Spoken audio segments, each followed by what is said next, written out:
E aí, povo, beleza? Estamos aqui no quadro Ministrando e hoje a gente vai falar um pouco sobre boa ovelha. Então, quando a gente aceita, seguir essa jornada ao lado de Cristo, que é a jornada cristã, a gente se torna uma ovelha seguindo o seu mestre. Vou te fazer algumas perguntas agora para que você possa refletir e meditar sobre elas. Quando você está em contato com Deus, seja por meio do culto, seja por meio das suas orações, seja por meio do seu relacionamento com Ele, o que é que você busca encontrar? Quais são as respostas que você quer para você? Você quer de fato respostas que massageiem o seu ego, que massageiem a sua alma, ou você quer de fato respostas verdadeiras e sinceras por parte de Deus, para que você possa ser moldado por Ele, para que você possa crescer espiritualmente nele, para que você de fato possa ser um adulto em Cristo.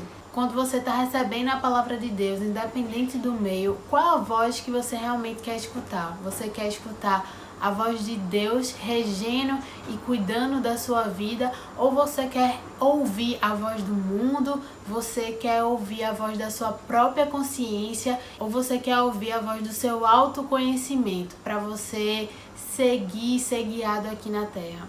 Eu te faço essas perguntas porque quando você aceitou a Cristo e decidiu ser a sua ovelha para que Ele pudesse te conduzir na sua vida, você se dispôs a se tornar parecido com Ele, você se dispôs a buscar a sua voz. E isso, para ser feito, é uma busca constante, uma renovação de mente diária, para que você possa se tornar cada vez mais parecido com o seu Pai. E querer viver de fato esse novo estilo de vida que Deus propõe pra gente é algo realmente desafiador para o mundo que a gente vive, mas é totalmente possível. Deus não faz nada ou te pede algo que Ele já não tenha feito por meio de Jesus. E assim, a mensagem que Deus passou pra gente tá lá na Bíblia. A mensagem que Deus quer que a gente siga, a mensagem do Evangelho puro e genuíno, tá na Bíblia. Você só precisa simplesmente ter tempo e ler e desfrutar daquilo que Deus quer te mostrar. Você precisa ser alimentado constantemente da palavra. E uma coisa que eu vejo que por conta do mundo, por conta das circunstâncias e principalmente por conta das estratégias que o diabo usa, a palavra de Deus começou a se tornar estranha para muitos cristãos. A palavra de Deus, ela é algo claro, ela é algo cristalino de fato. Então não existe ruído, não existe nebulosidade na palavra de Deus. E eu acredito que a principal chave que fez girar muitas portas e abrir muitas portas para que a palavra de Deus começasse a ser estranha, turva, e até não escutada por seus filhos, suas ovelhas, está totalmente relacionado à ignorância. Então, essa falta de conhecimento que é causada pela falta da renovação da nossa mente em cima da palavra de Deus, causaram esses ruídos, essa nebulosidade em cima do puro e simples Evangelho de Cristo. Então, assim, algumas portas que foram abertas para que essa nebulosidade entrasse dentro do corpo de Cristo, a gente pode ver que são causadas pela religiosidade. Então, leis criadas por homens e não por Deus, que são implementadas dentro do corpo de Cristo, que fazem com que julgos desnecessários sejam carregados pelos cristãos. A falta de comunhão com Deus, e eu falo a falta de comunhão no sentido de tempo para o lugar secreto, tempo de oração, tempo de se relacionar com Ele mais. Então, às vezes as pessoas só acham que estar na igreja todo domingo, cumprindo tabela ali, servindo, é suficiente para estar com Deus. Não. Deus quer relacionamento com a gente e a gente não precisa estar servindo em todos os departamentos, a gente não precisa estar em todos os horários no culto para isso. Deus quer relacionamento com você no lugar secreto. Deus quer um relacionamento com você em lugar que as pessoas não estão lhe vendo. Você simplesmente está adorando o Senhor, falando com Ele porque você quer. É no lugar secreto que a gente desenvolve o nosso verdadeiro relacionamento com Deus e tem grandes experiências por meio da ministração do Espírito Santo. A igreja, infelizmente, também existem lobos dentro da igreja que se dizem ser ovelhas, então falsos profetas, falsas profetadas aí, que vão massagear o ego das pessoas e não falar verdadeiramente de Cristo. Então a gente precisa ter o discernimento e a sabedoria para julgar uma profecia, julgar um profeta. Então a gente precisa saber como isso é feito. A gente também tem que ser dono dos nossos sentimentos, a gente precisa colocar eles no lugar quando for necessário, colocar a alma e o corpo no lugar também, para que a gente não se encha de falsas esperanças, falsos consolos, falsas palavras edificantes. E a gente precisa estar muito ciente que isso está dentro das nossas igrejas, mas que a gente precisa combater por meio da sabedoria e da palavra que é concedida por ela. E muitas vezes, pela essa bagunça que algumas igrejas se encontram e algumas pessoas que estão inseridas nesses lugares se encontram também, acabam tendo essa má interpretação do evangelho, essa má interpretação do cristão genuíno e verdadeiro, essa má interpretação de Deus. Então, eu sei que não somos perfeitos, mas a gente precisa estar buscando ser cada vez mais parecido com Deus, como eu falei. E a gente precisa puxar e cortar pela raiz as ervas daninhas que podem estar dentro do corpo de Cristo e dentro de nós mesmos. Então, por conta dessa nebulosidade, esses ruídos que estão dentro das congregações, a gente acaba escutando alguns comentários lá do mundo ou de pessoas que ainda não conheceram o Senhor, como ser cristão é chato, é difícil ser cristão, não fui acolhido pela igreja, eu tive um problema e quando eu fui falar para alguém que era da igreja, essa pessoa me rejeitou, essa pessoa não me deu bons conselhos, essa pessoa me julgou. E essa pessoa não julgou o meu pecado, mas julgou a mim, julgou o motivo que me levou a pecar. E a gente não está aqui para apontar o dedo para as pessoas e estar julgando e vomitando coisas que não são da parte do Senhor. Então a gente precisa exortar com amor. A gente precisa ser sábio e principalmente a gente precisa saber, em muitos momentos, a se calar e ouvir e depois falar. E assim, Deus ele derrama uma porção de amor em cima de nós todos os dias. Então a gente precisa praticar e falar o verdadeiro evangelho, o puro e simples evangelho. A gente tem que voltar ao princípio, a gente precisa resgatar o nosso primeiro amor por Jesus. E quando a gente está firmado nisso, nas premissas, na base de um relacionamento genuíno com Deus, nas bases daquilo que o evangelho diz, a gente consegue sim falar e agir por meio não só da nossa vida, mas cuidar das outras pessoas com amor que Cristo e Jesus ensina para nós. E assim, a igreja ela precisa cuidar das suas ovelhas, ela precisa criar verdadeiros cristãos, mulheres e homens de Deus, e não em cima de um sistema de opressão, um sistema de ditadura, mas em cima da sabedoria e do amor de Deus, proveniente das Sagradas Escrituras. Então, existe uma forma muito simples da gente identificar as boas ovelhas e as ovelhas que são tranquilas, que são fáceis de mentorear, de moldar e fazer com que ela cresça de forma saudável, e aquelas ovelhinhas rebeldes, né, que tem um pouco de resistência à palavra de Deus, tem um pouco de resistência à liderança, tem resistência a ser moldado. Então, eu vou te dizer a diferença de uma ovelha rebelde para uma ovelha tranquila. Estar com Deus e seguir a Ele é sinônimo de submissão. E essa palavra muitas vezes é difícil para a gente, porque a gente é acostumado, eu falo por mim, a ser dono da nossa vida, né? Controlar as nossas emoções, controlar o nosso destino, controlar a nossa vida, mas quando a gente está com Deus, a gente passa tudo que rege a nossa vida para Ele comandar. E eu sei que é um processo delicado, um processo que muitas vezes é complicado, porque não é bom a gente receber ordens ou instruções para que a gente cresça, mas às vezes a gente recebe palavras um pouco duras da parte do Senhor, da parte da nossa liderança, mas são dores do crescimento, são processos que a gente precisa crescer para que a gente possa frutificar melhor, para que a gente possa de fato revelar os verdadeiros frutos do Senhor. Boas ovelhas, elas vão aprender a ser submissas e aceitar de bom grado aquilo que o Senhor tem para elas, aquilo que a palavra quer mostrar para elas, aquilo que a palavra quer moldar, reconstituir e corrigir na vida delas. Então, assim, as ovelhas rebeldes, eu gosto de dizer que elas têm resistência à palavra. Elas têm resistência muitas vezes a ser moldadas, resistências a querer ser forjadas por Deus e pela sua liderança, pelo seu pastor, pelos seus líderes.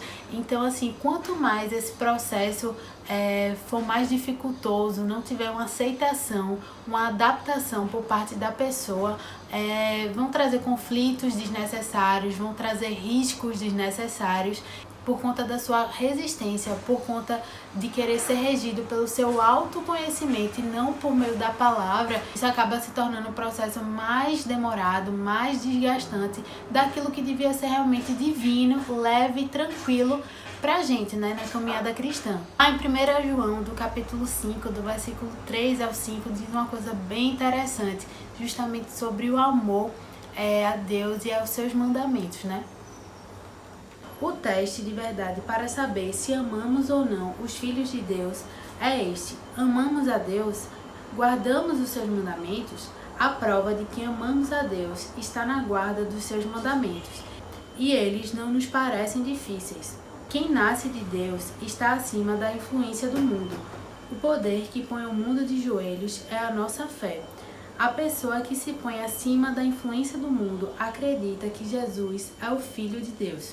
E assim, para a gente viver a nossa vida cristã, para a gente estar ao lado de Deus, Ele mune a gente da sua força. Essa força, ela existe coisas dentro dela, que a força do Senhor, ela vem para que a gente possa se preservar, não só do mundo, mas também contra as potestades.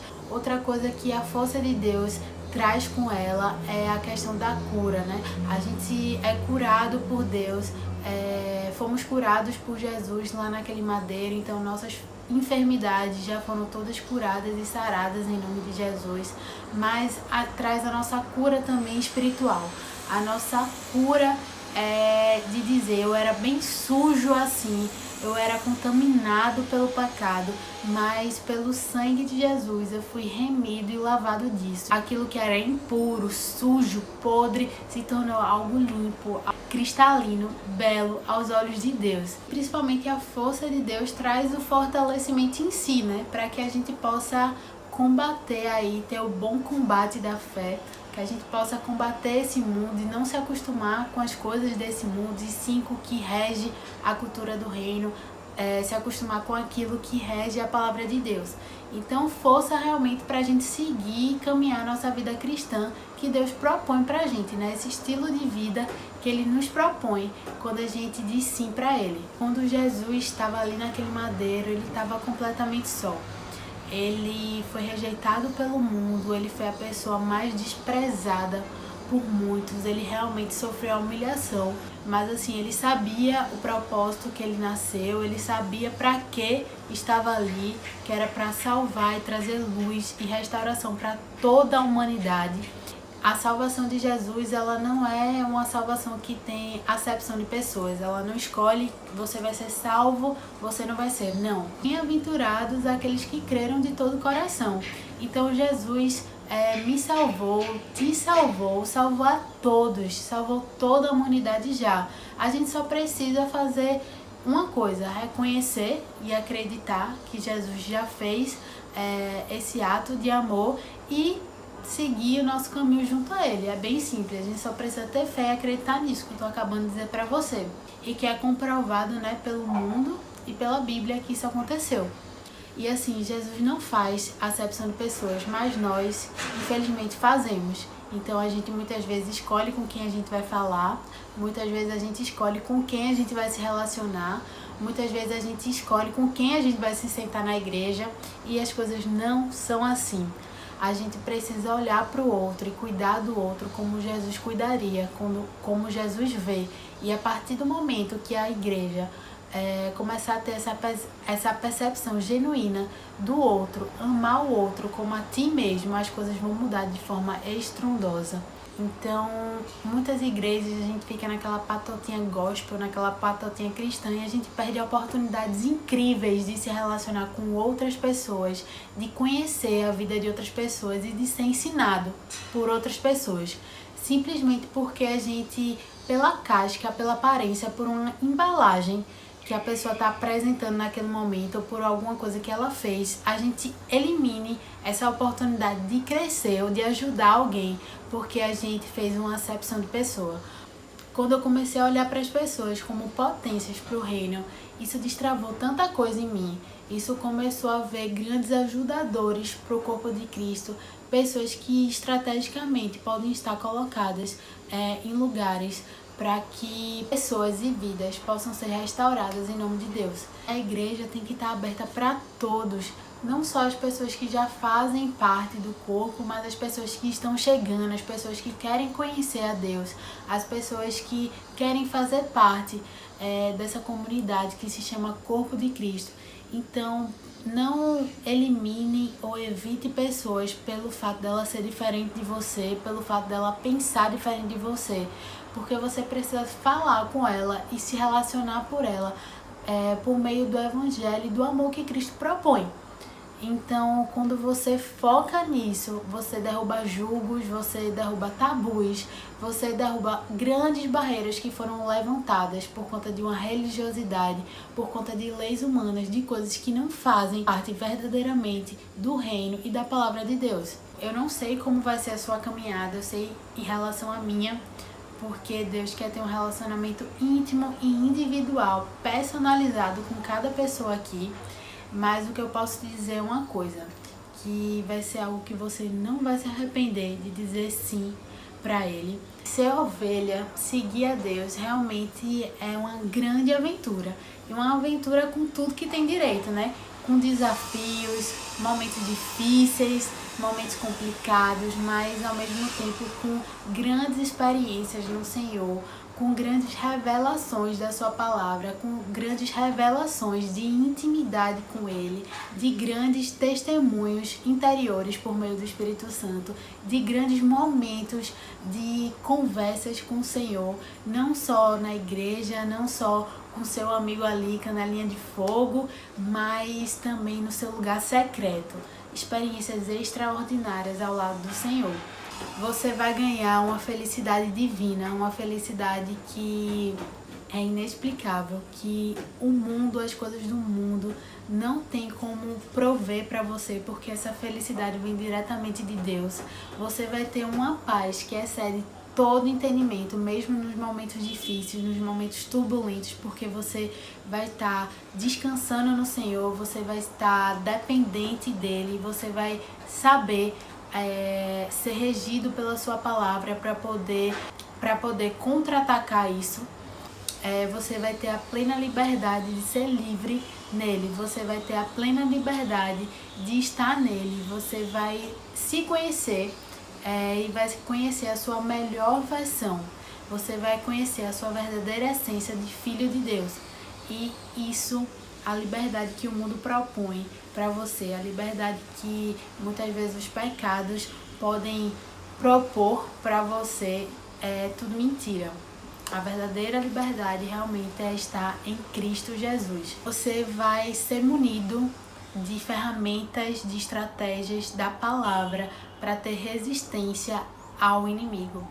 Vai ter resistência ao pecado, pode ser tentado, sim, porque tentação não é pecado, mas você vai ter resistência para dizer um não bem grande na cara do diabo, você vai ter resistência para dizer um não bem grande para o pecado, e você vai ter resistência a dizer um sim todos os dias para Deus e querer viver essa vida que Ele propõe, que é a vida Zoé, junto dele. E por último, mas não menos importante, você vai ter a sua vitória triunfante na sua vida, porque você disse sim pro Evangelho, e é ela que vai reger a sua vida daqui por diante, para que você possa viver ao lado do Pai e ser aí uma excelente ovelha dentro do corpo de Cristo. Amém? E lá em João, no capítulo 14, no versículo 6, está afirmando justamente isso que eu estou falando para você. Jesus disse: eu sou o caminho, a verdade e também a vida. Então, é isso. Espero que você tenha sido tremendamente abençoado, que você possa ter um reavivamento da sua vida, um reavivamento do seu relacionamento com Deus, ou se você ainda não tem isso e quer buscar o Senhor, diga sim para Ele, diga sim para Jesus. E é isso. Um cheiro para você e até a próxima.